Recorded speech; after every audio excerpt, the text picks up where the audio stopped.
दूर कहीं एक गांव में एक लड़की रहती थी। उसका नाम था राधा। राधा के माता पिता बहुत ही गरीब थे। राधा के पिता खेतों में काम करते थे और राधा की माँ गांव के मंदिर में साफ सफाई का काम करती थी। और अगर समय मिले तो खेती के काम में राधा के पिता की मदद भी करती थी। उनका जीवन बहुत ही मुश्किल भरा था। गरीब होने के कारण राधा का कोई दोस्त भी नहीं था। राधा के पास कोई भी खिलौना नहीं था, जिस वजह से वो दिन भर अकेले बैठी रहती। उसके घर के पास एक पेड़ था। राधा कभी उस पेड़ के नीचे अकेले खेलती और कभी उस पेड़ पर चढ़कर वहां से आने जाने वाले लोगों को देखती रहती। कभी कभी राधा अपनी माँ के साथ मंदिर भी जाती थी, अपनी माँ के काम में उसकी मदद करने। राधा हमेशा अपने माता पिता से खिलौने की जिद करती थी, पर उसके माता पिता के पास इतने पैसे नहीं होते थे कि वो उसे खिलौने दिला सके। एक दिन उनके घर के बाहर से एक खिलौने वाला जा रहा था, जिसे देखकर राधा अपनी माँ से कहती है, माँ माँ देखो ना, खिलौने वाला जा रहा है। मुझे भी खिलौने लाकर दो ना। देखो ना कितने सुंदर सुंदर खिलौने हैं। नहीं नहीं राधा, हमारे पास इतने पैसे नहीं है कि हम खिलौने खरीद सके। मुझे नहीं पता माँ, आप हर बार यही कहती हो, पर इस बार नहीं माँ। अच्छा चलो, आप मुझे एक छोटी सी गुड़िया ही दिला दो। पर बेटा, हमारे पास इतने पैसे नहीं हैं। राधा की माँ राधा को बहुत समझाती है, पर जब राधा नहीं मानती तो वो उस खिलौने वाले के पास जाकर पूछती है।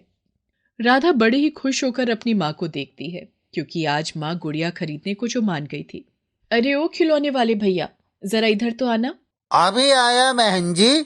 भैया, ये गुड़िया कितने की है? ये 10 रुपए की है। राधा की माँ खिलौने वाले से गुड़िया उठाकर पूछती है। 10 रुपए की? क्या भैया 5 रुपए की गुड़िया नहीं है आपके पास? नहीं, मेरे पास नहीं है। राधा की माँ बिना खिलौना खरीदे ही वापस आ जाती है। ये देखकर राधा उदास हो जाती है और वो दौड़कर अपने घर के अंदर आ जाती है और वहां बैठकर रोने लगती है। रोते रोते वो जंगल की तरफ निकल जाती है। जंगल में जाकर वो एक पेड़ के नीचे बैठ जाती है। तभी उसे वहां एक गाय दिखाई देती है। गाय देखने में एकदम सोने के जैसी चमकीली थी, जिसे देखकर राधा उस गाय के पास जाती है और प्यार से उसके शरीर पर हाथ फेरती है और कहती है, पता नहीं ये किसकी गाय है, ये तो कितनी चमक रही है, एकदम सोने के जैसे। गाय भी राधा को कुछ नहीं कहती और चुपचाप वहीं खड़ी रहती है। उसके बाद राधा गाय के साथ बैठकर ढेर सारी बात करती है। धीरे धीरे शाम होने लगी तो राधा भी अब घर वापस आ जाती है। अब तो राधा को जब समय मिलता वो जंगल में जाती और गाय के साथ ढेर सारी बातें करती। धीरे धीरे राधा और गाय के बीच में दोस्ती हो गई थी। वो चमकीली गाय भी राधा का इंतजार करती थी। राधा को देखकर गाय भी खुशी से अपना सिर हिलाती थी। राधा जब भी कुछ पूछती, गाय सर हिलाकर उसका जवाब देती। राधा गाय के लिए कभी कभी घर में अगर कुछ बच जाता था तो वो लेकर आती थी। गाय भी बड़े ही प्यार से राधा के हाथ से वो खाना खाती थी। राधा नहीं जानती थी कि वो किसकी गाय है। एक दिन वो गाय राधा को अपने साथ ले जाती है। राधा देखती है कि गाय उसको जंगल के बीच में बनी एक कुटिया के पास ले जाती है। वहां जाकर राधा देखती है कि वहां एक साधु बाबा पूजा कर रहे हैं। गाय उन साधु बाबा के पास जाकर बैठ जाती है। साधु बाबा को देखकर राधा उनको प्रणाम करती है। प्रणाम बाबा। सदा खुश रहो। बाबा, मेरा नाम राधा है। मुझे नहीं पता था कि ये गाय आपकी है। बाबा, मुझे आपकी गाय के साथ बातें करना बहुत ही अच्छा लगता है। साधु बाबा उसकी बात सुनकर मुस्कुराने लगते हैं। उसके बाद राधा बाबा को अपने बारे में सब कुछ बताती है। राधा की सारी बातें सुनकर साधु बाबा राधा को वो सोने के समान चमकने वाली गाय दे देते हैं। राधा गाय को लेकर अपने घर जाती है। राधा खुशी से चिल्लाती हुई, माँ, बाबा कहाँ हो आप? माँ, बाबा। आवाज लगाती हुई राधा घर में जाती है। उसको इतना खुश देखकर उसके माता पिता उससे पूछते हैं, क्या हुआ मेरी बच्ची? आज तो तू बहुत ही खुश दिख रही है। हाँ बाबा, बात ही कुछ ऐसी है। ऐसा क्या हुआ आज? माँ बाबा सब बताती हूँ, पहले आप मेरे साथ बाहर तो चलो। राधा अपने माता पिता का हाथ पकड़कर उनको घर से बाहर ले जाती है और घर के बाहर आंगन में बंधी गाय उनको दिखाती है। अपने आंगन में सुनहरी सोने के समान चमकीली गाय को देखकर वो लोग हैरान हो जाते हैं और राधा से पूछते हैं, राधा, ये किसकी गाय है और ये यहाँ कैसे आई? ये इतना चमक रही है जैसे ये सोने की गाय हो। राधा अपने माता पिता को जंगल वाली सारी बात बता देती है और कहती है, बाबा, अब हम इस गाय का दूध बेचेंगे और खूब पैसे कमाएंगे और फिर मैं अपने लिए खूब सारे खिलौने खरीदूंगी। अब आपको किसी के खेतों पर भी काम नहीं करना होगा। अपनी बेटी के मुंह से ये सब सुनकर उसके माता पिता की आंखों में आंसू आ जाते हैं और वो दोनों खुशी से अपनी बेटी की हाँ में हाँ मिलाते हुए अपना सिर हिला देते हैं। अगले दिन राधा के पिता सुबह सुबह उठकर गाय का दूध निकालकर उसको बेचने के लिए शहर ले जाते हैं। उस सोने के जैसे दिखने वाली गाय का दूध बाजार में बहुत ही अच्छे दाम में बिक जाता है। धीरे धीरे उस गाय के दूध की मांग बाजार में बहुत ही बढ़ जाती है। सोने के जैसे चमकने वाली गाय के दूध को बेचकर अब राधा के माता पिता के पास खूब पैसे आने लगे। अब धीरे धीरे उनकी गरीबी के दिन भी दूर होने लगे। राधा और उसके माता पिता गाय की बहुत ही अच्छी तरह से सेवा करते थे। उनके पास पैसे आते देखकर उनके पड़ोस में रहने वाली कमला को बिल्कुल भी अच्छा नहीं लगता था। वो मन ही मन उनसे जलने लगी। एक दिन कमला राधा के घर आती है। राधा की माँ, मेरे घर में कल रात का बहुत सारा खाना बचा हुआ है। क्या ये खाना मैं तुम्हारी गाय को खिला दूं? हाँ हाँ बहन, खिला दो, इसमें पूछना क्या। कमला मन ही मन बड़ी ही खुश होती है क्योंकि कमला ने पहले ही गाय के खाने में कुछ मिला दिया था और वो मन ही मन सोचती है, जैसे ही ये गाय ये खाना खाएगी ये दूध देना बंद कर देगी। फिर देखती हूँ ये लोग मुझसे ज्यादा पैसे कैसे कमाते हैं। कितना मजा आएगा ना जब इनकी गाय दूध देना बंद कर देगी। ऐसा मन ही मन सोचती हुई कमला गाय को खाना खिला देती है। शाम होने पर राधा के पिता गाय का दूध निकालने जाते हैं, पर गाय दूध नहीं देती है। गाय के दूध न देने पर राधा के पिता राधा की माँ से कहते हैं, क्या बात है राधा की माँ, कि आज गाय को चारा नहीं दिया क्या? आज दूध नहीं दे रही है गाय। दिया था मैंने, पता नहीं क्या हुआ आज ऐसा। चलो कोई नहीं, कल सुबह दे देगी दूध। इसके बाद वो लोग अपने अपने काम में लग जाते हैं।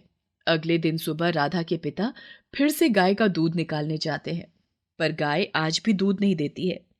ये देखकर राधा के माता पिता बड़े चिंतित हो जाते हैं। पता नहीं हमारी गाय को अचानक से क्या हो गया है। इसने कल भी दूध नहीं दिया और आज भी। दिन ऐसे ही बीतते गए पर गाय ने दूध नहीं दिया। इन सब से उनके घर की हालत फिर से पहले जैसी हो गई थी। खाना भी अब उनको बहुत ही मुश्किल से मिल पाता था। ये देखकर राधा के माता पिता बहुत ही दुखी रहने लगे। उनको दुखी देखकर राधा भी बहुत परेशान रहने लगी। फिर अचानक राधा को साधु बाबा की याद आती है। वो जल्दी जल्दी जंगल की तरफ जाती है और जाकर साधु बाबा से कहती है, प्रणाम बाबा। क्या हुआ है बेटी, बड़ी चिंतित लग रही हो। बाबा, आपने जो गाय मुझे दी थी, अचानक से उसने दूध देना बंद कर दिया है। मेरे घर की हालत फिर से पहले जैसी हो गई है। माँ और बाबा बहुत परेशान रहने लगे हैं। आप ही बताएं बाबा, मैं क्या करूं? क्या हुआ हमारी गाय को? राधा की बात सुनकर साधु बाबा ध्यान लगाते हैं और उनको सारी कहानी पता चल जाती है। वो राधा को जल से भरा हुआ एक लोटा देते हैं और कहते हैं, ये लो बेटी, ये जल गाय को पिला देना।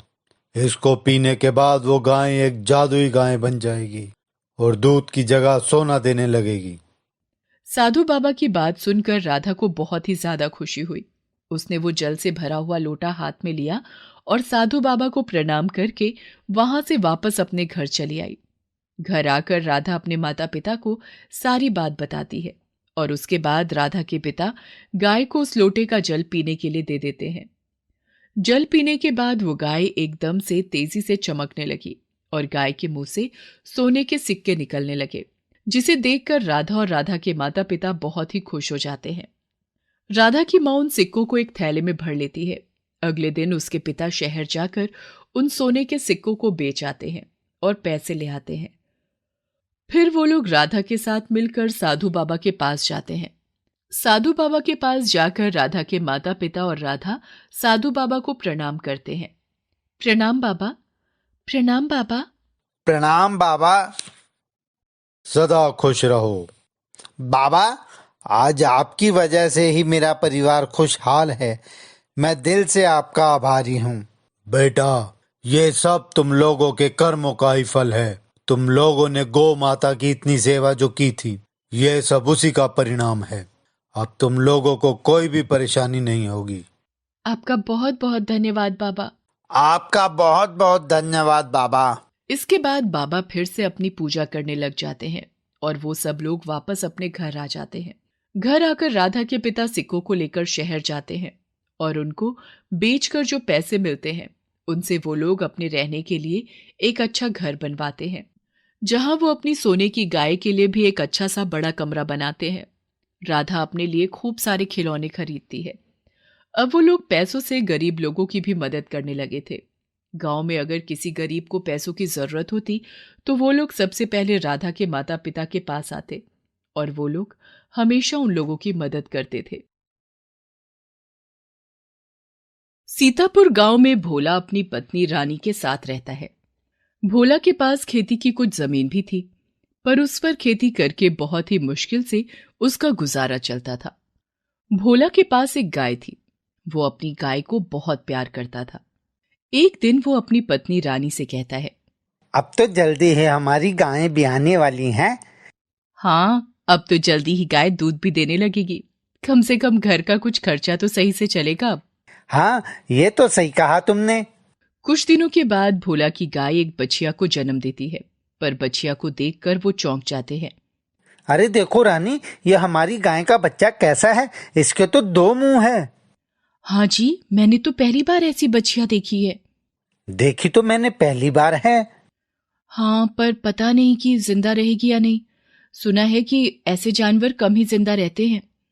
हाँ, हमें बहुत ही ध्यान रखना होगा इस बछिया का, वरना अगर इसे कुछ हो गया तो गाय भी दूध देना बंद कर देगी, ये बात ध्यान रहे। हाँ हाँ, पर पहले आप किसी डॉक्टर को बुला लो और इस बछिया को दिखा दो। भोला जल्दी से जाकर डॉक्टर को बुला लाता है। डॉक्टर आकर बछिया का चेकअप करता है और कहता है, देखो बोला, अभी तो तुम्हारी बच्चिया बिल्कुल स्वस्थ है, पर तुमको इसकी बहुत देखभाल करनी होगी, वरना आगे इसकी जान को खतरा भी हो सकता है। ठीक है डॉक्टर साहब। डॉक्टर के जाने के बाद भोला अपनी पत्नी से कहता है, सुना ना तुमने क्या कहा डॉक्टर ने, हमें इसका बहुत ही ध्यान रखना होगा। ठीक है जी। अब भोला और उसकी पत्नी राधा उस 2 मुंह वाली बछिया का बहुत ही ज्यादा ध्यान रखने लगे थे। दिन ऐसे ही बीतते गए और अब वो छोटी सी बछिया बड़ी हो गई थी। भोला की 2 मुंह वाली गाय हर दूसरे दिन बीमार ही रहती थी। उसके इलाज के लिए भोला ने कर्जा भी लिया था और अब कर्जे की रकम भी दिन ब दिन बढ़ती ही जा रही थी। एक दिन भोला अपनी पत्नी रानी से कहता है, ये 2 मुंह वाली गाय जब से हुई है तब से ये हर दूसरे दिन बीमार ही रहती है। कितना पैसा खर्च कर चुके हम इस पर फिर भी ये सही नहीं हो रही है। हाँ, अब तो मेरी हिम्मत भी जवाब देने लगी है। हाँ, तो आपको तो पहले ही गांव वालों ने बोला था कि इसको मार दो, पर आपने किसी की कहाँ सुनी। बस करो रानी, ये तुम कैसी बातें कर रही हो, चुप हो जाओ। नहीं नहीं जी, आप गुस्सा मत होइए, मैं तो बस आपको परेशान देखकर ऐसा कह रही हूँ। भोला अपनी पत्नी रानी की ये बात सुनकर थोड़ा परेशान हो जाता है। रात भर वो यही सोचता है कि इस 2 मुंह वाली गाय का वो क्या करे, और रात भर वो ठीक से नहीं सो पाता है। फिर अगले दिन सुबह सुबह वो जल्दी उठकर अपनी 2 मुंह वाली गाय के पास जाता है और उस 2 मुंह वाली गाय को खोलकर अपने साथ ले जाने लगता है कि तभी उसकी पत्नी रानी उसको रोककर पूछती है, अरे, आज आप सुबह सुबह इस गाय को लेकर कहाँ जा रहे हैं? कहीं नहीं, वो मैं सोच रहा हूँ आज इसको थोड़ा ताजी ताजी घास खिलाकर लेकर आऊं। हाँ हाँ ठीक है, ले जाओ, पर घर जल्दी आ जाना। हाँ ठीक है। ऐसा कहकर भोला अपनी 2 मुंह वाली गाय को लेकर जंगल की तरफ चला जाता है। जंगल के बीच में पहुंचकर वो उसको एक पेड़ के नीचे घास खाने के लिए छोड़ देता है और वहीं पास में बैठ जाता है और सोचने लगता है।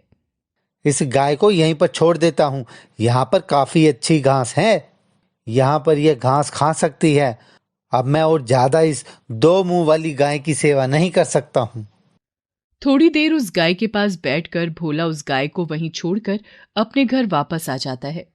जैसे ही वो घर आता है तो उसकी पत्नी रानी उससे पूछती है, अरे, वो गाय कहाँ गई हमारी? उस गाय के बारे में मुझसे कोई सवाल मत करो, मुझे कुछ काम है, मैं आता हूँ बाद में। ऐसा कहकर भोला घर से बाहर चला जाता है। घर आकर भी भोला घर के बाहर ही बैठा रहता है। उस दिन ना तो उसने कुछ खाया और ना कुछ पिया और ना किसी से कोई बात की।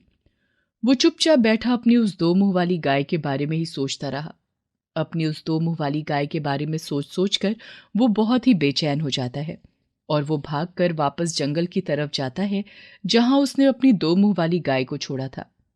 अपनी गाय को वहीं खड़ा देखकर वो बहुत ही खुश हो जाता है और उसकी आंखों में आंसू आ जाते हैं। वो कहता है, मुझे माफ कर देना गौ माता, मैंने अपने स्वार्थ के लिए आपके साथ ऐसा किया। पता नहीं क्या हो गया था मुझे, जो मैंने आपको यहाँ मरने के लिए छोड़ दिया। अब मैं आपकी खूब सेवा करूंगा। ऐसा कहकर भोला अपनी दो मुंह वाली गाय को अपने साथ ले जाने लगता है कि तभी उसको एक आवाज सुनाई देती है, रुको, रुक जाओ बालक। जंगल में किसी की आवाज सुनकर भोला डर जाता है और डरते डरते पूछता है, कौन है यहाँ? जैसे ही भोला पूछता है तभी उसके सामने एक देवी प्रकट होती है और कहती हैं, मैं वन देवी हूं। मैंने तुमको इस गाय को यहाँ छोड़ते हुए देखा और उसके बाद तुमको इस गाय को यहाँ वापस आकर ले जाते हुए भी देखा। तुमने ऐसा क्यों किया? भोला वन देवी को अपने दो मुंह वाली गाय की सारी बातें बता देता है। भोला की बात सुनकर वन देवी कहती हैं, देखो वत्स, तुम एक बहुत ही भले इंसान हो। तुम बहुत ही दयालु हो, वरना तुम्हारी जगह कोई और होता तो वापस नहीं आता। तुमने वापस आकर अपने दयालु होने का प्रमाण दिया है। पर मुझे समझ नहीं आ रहा कि मैं कैसे इसकी देखभाल करूंगा। मेरे पास तो इतना पैसा भी नहीं है। तुम चिंता मत करो वत्स, मेरे पास तुम्हारी समस्या का समाधान है। उसके बाद वन देवी उस दो मुंह वाली गाय को सोने की गाय में बदल देती हैं और कहती हैं, ये लो वत्स, ये गाय अब कभी भी बीमार नहीं पड़ेगी। मैंने इस दो मुंह वाली गाय को सोने की जादुई गाय में बदल दिया है। अब इस दो मुंह वाली गाय के एक मुंह से सोने के सिक्के और दूसरे मुंह से चांदी के सिक्के निकलेंगे। भोला वन देवी की बात सुनकर बहुत खुश हो जाता है और अपनी दो मुंह वाली गाय की तरफ देखकर कहता है, क्या आप सच कह रही हो? मेरी दो मुंह वाली गाय अब सोने की हो गई है? हाँ वत्स, ये सच है। और हाँ, अब से तुम्हारी गाय गोबर भी सोने का ही देगी। क्या? ये गोबर भी सोने का ही देगी? आपने मुझ पर बहुत ही बड़ा एहसान किया है। मैं इसके इलाज पर बहुत सारे पैसे खर्च चुका हूँ और मैंने बहुत सारा उधार लिया था। अब मैं अपना सारा कर्ज भी उतार पाऊंगा। ऐसा कहकर भोला वहां से चला जाता है। अपनी दो मुंह वाली सोने की जादुई गाय को लेकर भोला घर आता है। घर के बाहर बांधकर भोला घर के अंदर जाता है। उसको देखकर उसकी पत्नी रानी कहती है, कहाँ चले गए थे आप, वो भी इतनी घबराहट में? मैं तो डर ही गई थी। भोला अपनी पत्नी रानी को गाय को जंगल में छोड़ने की बात बताता है। उसकी बात सुनकर उसकी पत्नी रानी कहती है, अच्छा, तभी आप सुबह से चुपचाप बैठे थे और किसी से बात नहीं कर रहे थे। अब कहाँ है गाय? अरे, अब वो कोई साधारण गाय नहीं है। मतलब? चलो मैं तुम्हें सोने की जादुई गाय दिखाता हूँ। सोने की जादुई गाय? आप क्या बोल रहे हो? ऐसा कहकर भोला रानी को ले जाकर अपनी दो मुंह वाली सोने की गाय दिखाता है।